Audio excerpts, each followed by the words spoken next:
ഒരേ ദിവസം സർക്കാരിനെ സംബന്ധിച്ച് അനുകൂലവും പ്രതികൂലവുമായി രണ്ട് കോടതി ഇടപെടലുകൾ നടന്ന ദിവസമാണ് ഇത്. സർക്കാർ ജീവനക്കാരുടെയും അധ്യാപകരുടെയും സ്പാർക്ക് ഡേറ്റ ഉപയോഗിച്ച് സന്ദേശങ്ങൾ അയച്ചതിനാണ് മുഖ്യമന്ത്രിയുടെ ഓഫീസിന് ഹൈക്കോടതിയുടെ രൂക്ഷ വിമർശനം ഇന്നേറ്റത്. നടപടി പ്രഥമദൃഷ്ട്യാ സ്വകാര്യതയിലേക്കുള്ള കടന്നുകയറ്റമാണ് എന്ന് കോടതി നിരീക്ഷിച്ചു. അതേസമയം നവകേരള സർവേ റദ്ദാക്കിയ കേരള ഹൈക്കോടതി ഉത്തരവ് സുപ്രീം കോടതി ഇന്ന് സ്റ്റേ ചെയ്തു. സർക്കാർ നടത്തുന്ന ക്ഷേമ പദ്ധതികളിൽ ജനങ്ങളുടെ അഭിപ്രായം അറിയാൻ സർവേ നടത്തുന്നതിൽ എന്താണ് തെറ്റെന്ന് ചീഫ് ജസ്റ്റിസ് അധ്യക്ഷനായ ബെഞ്ച് ആരാഞ്ഞു. അപ്പോൾ സുപ്രീം കോടതിയിൽ സർക്കാരിനെ സംബന്ധിച്ച് വലിയ നേട്ടമാണ്. സർക്കാരിന് സർവേ നടപടികളുമായി മുന്നോട്ട് പോകാൻ കഴിയുന്ന സാഹചര്യമാണ്. മാത്രവുമല്ല, കോടതിയിൽ അനുകൂലമായ ഒരു തീരുമാനം മേൽക്കോടതിയിൽ പോയി നേടിയെടുക്കാൻ കഴിഞ്ഞു എന്നൊരു നേട്ടമുണ്ട്.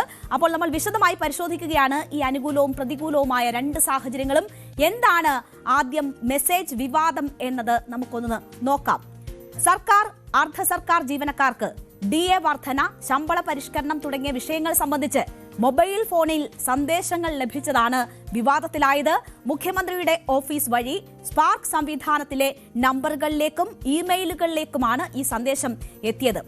അവകാശങ്ങൾ സംരക്ഷിക്കും, ഉറപ്പാണ്, വാക്ക് എന്ന തലക്കെട്ടിലുള്ള സന്ദേശം സർക്കാർ ജീവനക്കാരുടെയും അധ്യാപകരുടെയും മൊബൈൽ നമ്പറിൽ ലഭിച്ചു. ഓരോരുത്തരെയും പേരെടുത്ത് പറഞ്ഞായിരുന്നു ഈ സന്ദേശം, മുഖ്യമന്ത്രിയുടെ ഈ സന്ദേശം എത്തിയത്. സർക്കാർ ജീവനക്കാർക്കൊപ്പം ജുഡീഷ്യൽ ഓഫീസർമാർക്കും എന്തിന് ഈ മുഖ്യമന്ത്രിയുടെ വാട്സ്ആപ്പ് സന്ദേശം ലഭിച്ചത് വലിയ വിവാദമായിരുന്നു. ഈ IAS ഉദ്യോഗസ്ഥർ, ഈ DA ഒന്നും ലഭിക്കാത്തവർക്ക് വരെ ഈ മെസ്സേജ് ലഭിച്ചു. ഇത് വലിയ വിവാദമായി മാറി. പ്രതിപക്ഷ ഉദ്യോഗസ്ഥരുടെ സംഘടനയൊക്കെ ഇതിനെതിരെ രംഗത്ത് വരുന്ന സാഹചര്യമുണ്ടായിരുന്നു. ഇതിനെ ചൊല്ലി നിയമ നടപടികളും ആരംഭിച്ചു. ഹർജികൾ കോടതിയിലെത്തി. അപ്പോൾ എന്താണ് ഈ ഹർജിക്കാർ ചൂണ്ടിക്കാട്ടിയതെന്ന് നോക്കിയാൽ, അനുമതിയില്ലാതെ വ്യക്തിയുടെ സ്വകാര്യ വിവരങ്ങൾ ഉപയോഗിച്ചത് ഭരണഘടനയുടെ 21-ാം അനുച്ഛേദത്തിന്റെ ലംഘനമാണെന്നും ഒപ്പം 2023 ഡിജിറ്റൽ വ്യക്തിവിവര സുരക്ഷാ നിയമത്തിന്റെ ലംഘനമാണെന്നും ചൂണ്ടിക്കാട്ടിക്കൊണ്ടാണ് ഈ ഹർജികൾ സമർപ്പിക്കപ്പെട്ടത്. സ്വകാര്യത നഷ്ടപ്പെടുന്ന വിധം സർക്കാർ ജീവനക്കാരടക്കമുള്ളവരുടെ മൊബൈൽ നമ്പറും ഇമെയിൽ ഐഡിയും മുഖ്യമന്ത്രിയുടെ ഓഫീസ് ദുരുപയോഗം ചെയ്തുവെന്ന് ആരോപിച്ചുകൊണ്ടായിരുന്നു ഈ ഹർജികൾ. വ്യക്തിവിവരങ്ങൾ അനുമതിയില്ലാതെ ശേഖരിക്കുന്നത് സ്വകാര്യതാ ലംഘനമാണെന്നും തടയണമെന്നും ഹർജിയിൽ ഇവർ ആവശ്യപ്പെട്ടു. മലപ്പുറം സ്വദേശി അധ്യാപകൻ റഷീദ് അഹമ്മദ്, സെക്രട്ടേറിയറ്റ് ഉദ്യോഗസ്ഥനായ തിരുവനന്തപുരം സ്വദേശി KM അനിൽകുമാർ എന്നിവരാണ് ഹർജി നൽകിയത്. തെരഞ്ഞെടുപ്പ് മുന്നിൽ കണ്ടുള്ള നീക്കമാണ് ഇത് എന്ന് ഹർജിക്കാർ ആരോപിച്ചു. വ്യക്തിവിവരങ്ങൾ അനുമതിയില്ലാതെ ശേഖരിക്കുന്നത് സ്വകാര്യത മൗലികാവകാശമായി അംഗീകരിച്ച പുട്ടസ്വാമി കേസിൽ സുപ്രീംകോടതി പുറപ്പെടുവിച്ച ഉത്തരവിന് എതിരാണെന്നും ഹർജിക്കാർ ആരോപിച്ചിരുന്നു. അപ്പോൾ ഇതൊക്കെ ചൂണ്ടിക്കാട്ടിക്കൊണ്ടാണ് ഹൈക്കോടതിയിൽ ഹർജി എത്തുന്നത്. ഈ ഹർജിയാണ് കോടതി പരിഗണിച്ചത്. അപ്പോൾ ഹൈക്കോടതിയിൽ സർക്കാരിന് തിരിച്ചടി ഏൽക്കുന്ന സാഹചര്യമാണ് ഇന്ന് ഇത് ഹൈക്കോടതി പരിശോധിക്കുമ്പോൾ ഉണ്ടായത്.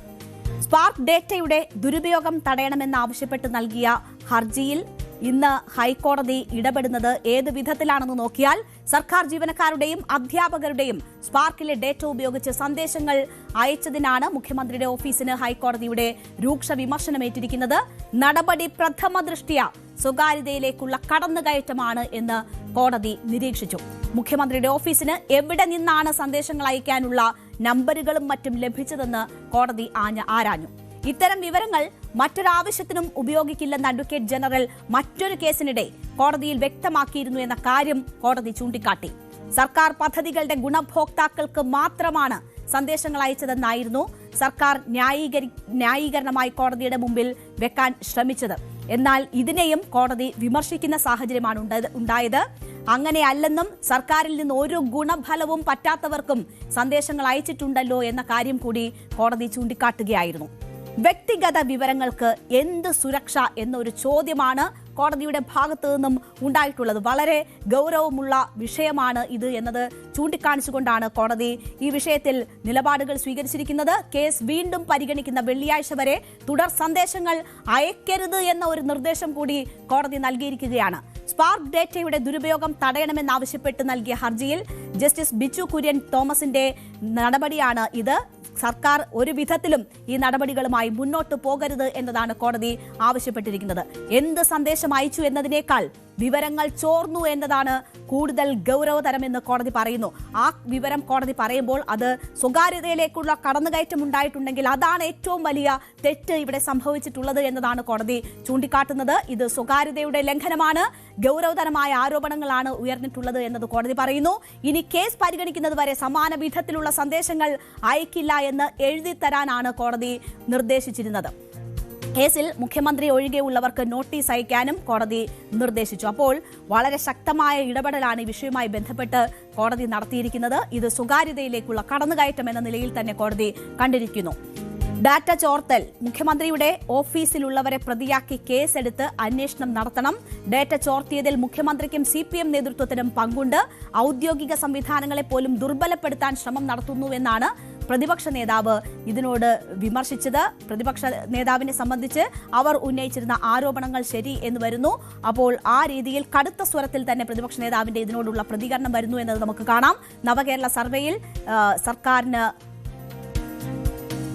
അതിലേക്ക് വരുന്നതിന് മുൻപ് പ്രതിപക്ഷ നേതാവിന്റെ പ്രതികരണം ഒന്ന് കേൾക്കാം.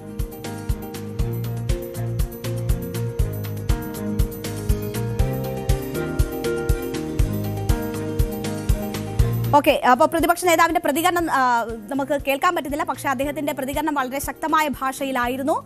അത് ഈ ഔദ്യോഗിക സംവിധാനങ്ങളെ പോലും ദുർബലപ്പെടുത്താൻ ശ്രമം നടക്കുന്നു എന്നതാണ് പ്രതിപക്ഷ നേതാവ് ഈ കോടതിയുടെ ഇടപെടലിന്റെ പശ്ചാത്തലത്തിൽ ഇതിനോട് വിമർശനം ഉന്നയിച്ചിരിക്കുന്നത്. നമ്മൾ ഇനി പോകുന്നത് നവകേരള സർവേയുമായി ബന്ധപ്പെട്ടുള്ള വിഷയത്തിലാണ്.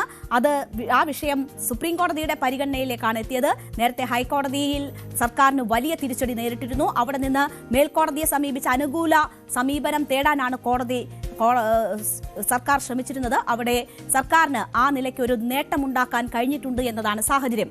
എന്താണ് ഈ നവകേരള സർവേ? സർക്കാരിന്റെ വികസന ക്ഷേമ പ്രവർത്തനങ്ങളെക്കുറിച്ച് ജനങ്ങൾക്ക് പറയാനുള്ളത് കേൾക്കാനുള്ള പദ്ധതി എന്ന നിലയ്ക്ക് സർക്കാർ പ്രഖ്യാപിച്ച പദ്ധതിയാണ് നവകേരള സർവേ. മുഖ്യമന്ത്രിയാണ് പദ്ധതി പ്രഖ്യാപിച്ചത്. കഴിഞ്ഞ ഒക്ടോബർ 29 മന്ത്രിസഭാ യോഗമാണ് നവകേരള സിറ്റിസൺസ് റെസ്പോൺസ് പ്രോഗ്രാം എന്ന പേരിൽ സർവേ നടത്താൻ തീരുമാനമെടുത്തത്. പരിശീലനം നേടിയ 5000-ഓളം വോളണ്ടിയർമാരിലൂടെ ഗൃഹസന്ദർശനം നടത്തി വിവരങ്ങൾ ശേഖരിക്കുന്ന പദ്ധതിയാണ് സംസ്ഥാന സർക്കാരിന്റെ ഈ നവകേരള സർവേ. സംസ്ഥാനത്തിന്റെ പുരോഗതിക്കും വികസനത്തിനും വേണ്ടിയുള്ള പദ്ധതി ആയാണ് ഈ സർവേയെ സർക്കാർ അവതരിപ്പിച്ചത്. ഇത് പക്ഷേ പിന്നീട് വലിയ വിവാദത്തിലായി. സർവേക്കായി അനുവദിച്ച 20 കോടി രൂപ ജനങ്ങളുടെ നികുതി പണം ആണ്.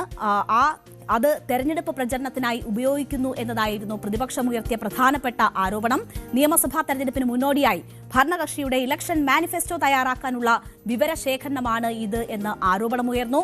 സർവേക്കായി CPM, DYFI പ്രവർത്തകരെ സന്നദ്ധ പ്രവർത്തകരായി ഉപയോഗിക്കുന്നത് രാഷ്ട്രീയ കൃത്രിമത്വത്തിന് കാരണമാകുമെന്ന ആക്ഷേപവുമൊക്കെ ഇതുമായി ബന്ധപ്പെട്ടുയർന്നു. അത് പിന്നീട് കേസായി. പൊതുഖജനാവിൽ നിന്ന് പണം ചെലവഴിച്ച് CPM പാർട്ടി ക്യാമ്പയിൻ നടത്തുന്നു എന്നാരോപിച്ച് KSU സംസ്ഥാന പ്രസിഡന്റ് അലോഷ്യസ് സേവ്യറും ജനറൽ സെക്രട്ടറി മുബാസുമാണ് ഹൈക്കോടതിയെ സമീപിച്ചത്. ഈ ഹർജി പരിഗണിച്ച് ഹൈക്കോടതി ഈ സർവേ റദ്ദാക്കുകയായിരുന്നു. സർക്കാരിനെ സംബന്ധിച്ച് വലിയ തിരിച്ചടി തെരഞ്ഞെടുപ്പിലേക്ക് പോകുമ്പോൾ ഉണ്ടാക്കിയ ഒരു സംഭവമാണ്.